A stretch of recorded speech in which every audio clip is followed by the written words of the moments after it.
अष्टावक्र गीता का आरंभ सुमुक्षु राजा जनक द्वारा पूछे गए 3 प्रश्नों से होता है कि ज्ञान कैसे होता है, मुक्ति कैसे होती है तथा वैराग्य कैसे होता है। संपूर्ण अध्यात्म का सार इन 3 प्रश्नों में समाहित है। आध्यात्मिक उपलब्धि में वैराग्य का होना अथवा आसक्ति त्याग वाली पहली शर्त है। इससे होता है आत्मज्ञान एवं आत्मज्ञान से ही मुक्ति होती है, जो जीव की सर्वोपरि स्थिति है। जनक के 3 प्रश्नों का समाधान अष्टावक्र ने 3 वाक्यों में कर दिया एवं उपदेश सुनते सुनते ही जनक को वही आत्मानुभूति हो गई। कैसा अनूठा व्यक्तित्व रहा होगा, वह जनक की कितनी पात्रता रही होगी, इसका अंदाजा इससे लगाया जा सकता है। सत्य पर इतना शुद्धतम व्यक्तित्व आज तक कोई नहीं दे पाया। यदि उसे आध्यात्म से निकाल दिया जाए तो आत्मज्ञानी को उस पूर्ण की उपलब्धि पर कैसे अनुभव होता है, ये जानना ही कठिन हो जाएगा। वेद, पुराण, उपनिषद भी इसके सामने फीके नजर आते हैं। कृष्ण की गीता का पात्र अर्जुन विभिन्न प्रकार की मानसिक समस्याओं में उलझा है। उसकी न ज्ञान प्राप्ति की इच्छा है, न उसमें कर्तव्य बोध है। वह क्षत्रिय है, युद्ध क्षेत्र में खड़ा है, आतताइयों की चुनौतियां उसके सामने हैं, किंतु वह अपने कर्तव्य कर्म से भागना चाहता है। झूठी तर्क संगति देता है, कभी पाप पुण्य की, कभी स्वर्ग नरक की, किंतु ना उसमें कर्तव्य बोध है, ना गुरु के प्रति निष्ठा। भगवान कृष्ण उसे सभी प्रकार के आध्यात्मिक पक्षों को समझाते हुए कर्तव्य बोध कराते हैं, किंतु अर्जुन अधिक प्रज्ञावान न होने से वे हर समाधान पर नए नए तर्क देता है। उसके ऐसे भ्रमित बुद्धि को देखकर कृष्ण ने जब अपने सारे प्रयत्न निष्फल होते देखे तो वे उसे अपना विराट स्वरूप का दर्शन कराते हैं। तब कहीं अर्जुन को कृष्ण के व्यक्तित्व का पता चलता है। तब वह समर्पण के साथ ही उस दिव्य वाणी का ग्राहक बन जाता है, जिससे वह युद्ध को जीत सका। राजा जनक अर्जुन से कहीं अधिक नम्र, शुद्ध चित्त, मुमुक्षु, प्रतिभा संपन्न एवं गुरु में पूर्ण श्रद्धा रखते थे। उन्होंने एक भी शंका नहीं उठाई, न झूठे तर्क दिए, गुरु के कहते ही समर्पित हो गए। ये समर्पण की द्वार बन गया, जिससे गुरु उनमें फौरन प्रवेश कर गए। पूर्ण बोध से ही घटना घट गई। आत्मज्ञान में समस्या ज्ञान की नहीं, उलझे मन की है। मन की सफाई में ही सारा समय लग जाता है, वह फिर भी व्यक्ति रीता ही रह जाता है। शुद्ध एवं स्वच्छ मन इसकी अनिवार्य शर्त है। कोई इसे पूरी मात्र कर दे तो गुरु का प्रसाद तत्काल ही उपलब्ध हो जाता है। इसमें एक क्षण का भी विलंब नहीं होता। राजा जनक जैसे पात्रता होने पर हर व्यक्ति को ऐसी घटना घट सकती है। इसमें धर्म, संप्रदाय, देश, जाति, काल को कोई बाधा नहीं। यदि कोई इसे गंभीरता से अधिगमन कर ले तो आत्मबोध की झलक मिल जाती है। कहते हैं विवेकानंद जब रामकृष्ण के पास गए व परमात्मा का प्रमाण पूछा तो रामकृष्ण ने उन्हें अष्टावक्र गीता पढ़ने को दी कि तुम इसे पढ़कर मुझे सुनाओ, मेरी दृष्टि कमजोर है। कहते हैं विवेकानंद इस पुस्तक को पढ़ते पढ़ते ही ध्यानस्थ हो गए। वह उनके जीवन में क्रांति घट गई। आध्यात्मिक क्रांति बोध से आती है, अन्य क्रियाएं कहीं काम नहीं आती।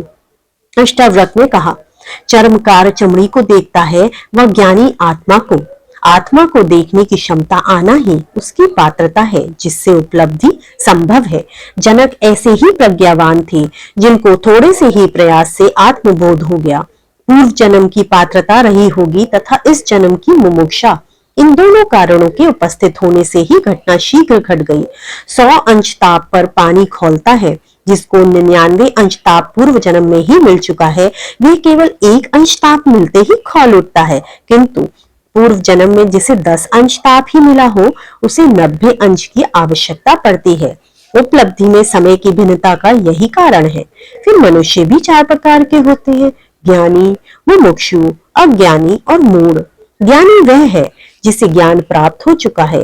मुमुक्षु वह है जो ज्ञान प्राप्ति के लिए ललायत है, उसे हर कीमत पर प्राप्त करना चाहता है। अज्ञानी वह है जिसे शास्त्रों का ज्ञान तो है, किंतु उपलब्धि के प्रति कोई रुचि नहीं रखता। तथा मूढ़ वह है जिसे इस अध्यात्म जगत का कुछ भी पता नहीं, ना ही जानना चाहता है। वे पशुओं की भांति अपनी शारीरिक क्रियाओं को पूर्ण मात्र कर लेता है। वह शरीर में ही जीता है। इसमें मूढ़ से अज्ञानी श्रेष्ठ है, अज्ञानी से मुमुक्ष श्रेष्ठ है।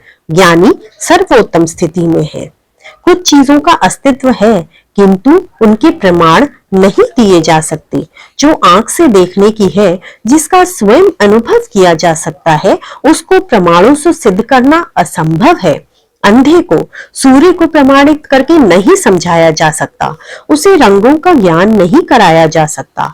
प्रेम, दया, करुणा, दर्द, पीड़ा, आनंद को नहीं दिखाया जा सकता, ना उन्हें प्रमाणित ही किया जा सकता है।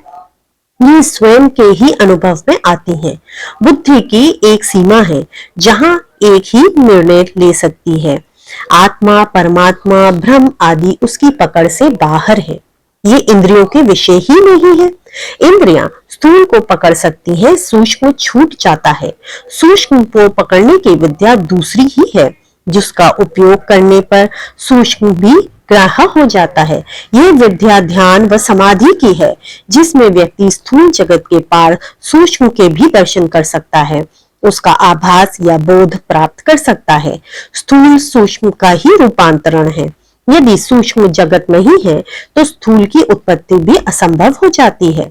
अज्ञानी स्थूल को ही पकड़ पाते हैं व ज्ञानी इस सूक्ष्म को भी पकड़ लेते हैं। अध्यात्म इसी सूक्ष्म को पकड़ने का विज्ञान है।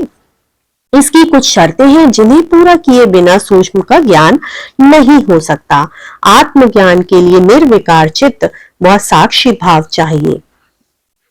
महर्षि पतंजलि ने कहा, चित्त की वृत्तियों का निरोध ही योग है। इन चित्त की वृत्तियों को रोकने की भिन्न भिन्न विधियां हैं, किंतु उच्च बोध होने पर इन विधियों की आवश्यकता नहीं पड़ती। भगवान बुद्ध ने भी कहा है कि जो समझ सकते हैं उन्हें मैंने बोध दिया है, और ना समझो को मैंने विधियां दी हैं। ना समझो के लिए बोध काम नहीं करेगा, उनके लिए विधियां ही ठीक है। राजा जनक में बोध था, विद्वान थी, समझ थी, अतः अष्टावक्र ने उन्हें कोई विधियां नहीं बताई। न यम नियम साधने को कहा, न आसन मुद्रा प्राणायाम बताए, न जप तप के लिए कहा, न ही गायत्री पुरुषचरण कराया, न पूजा पाठ की शिक्षा दी। सीधे बोध को छुआ व जनक जाग उठे। ये जनक का कौशल्य था कि जिसके सुनते सुनते ही आत्मज्ञान हो गया और कुछ करना नहीं पड़ा। गुरु ने भी उपयुक्त पात्र देखकर अपनी पूरी शक्ति का प्रयोग किया, तभी ये संभव हुआ। अष्टावक्र का ज्ञान प्राप्ति हेतु मात्र उपदेश इतना ही था कि आत्मज्ञान के लिए कुछ करना नहीं है। क्रिया मात्र बंधन है। क्रिया के साथ फल की आकांक्षा सदा लगी रहती है। इसके साथ अपेक्षाएं जुड़ी रहती हैं। हर क्रिया की प्रतिक्रिया होती है व उसका निश्चित फल अवश्य मिलता है। यही मुक्ति में बाधा बन जाती है। अष्टावक्र ने समाधि का अनुष्ठान भी बाधक बताया है। अष्टावक्र का सारा उपदेश बोध का है, जागरण का है। मनुष्य शरीर, मन, बुद्धि, अहंकार में जीता है। इन्हीं से उसे सुख दुख का अनुभव होता है। काम, क्रोध, लोभ, मोह, मद, मत्सर आदि इन्हीं से जुड़े हैं। इन्हीं के कारण वे भोगों में रुचि लेता है। जीवन समस्या नहीं है, किंतु मनुष्य के गलत दृष्टिकोण ने ही उसे समस्या बना दिया है।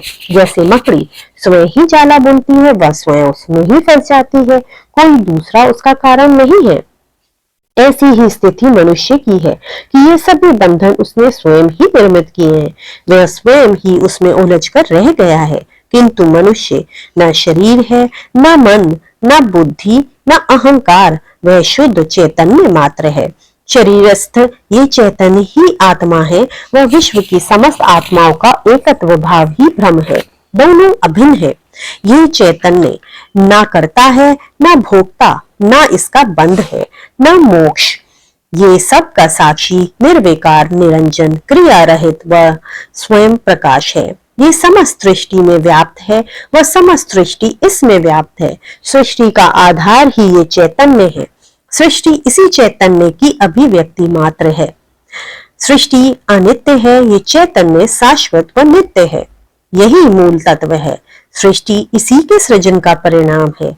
ऐसे चैतन्य का बोध हो जाना ही मुक्ति है। इस मुक्ति के लिए अष्टावक्र जी कहते हैं कि इन सांसारिक विषयों के प्रति जो तुम्हारी आसक्ति है उसे विष के समान छोड़ दे तथा स्वयं को वही शुद्ध चैतन्य आत्मा मानकर उसमें निष्ठा पूर्वक स्थित हो जा। यही है वैराग्य, ज्ञान व मुक्ति का रहस्य।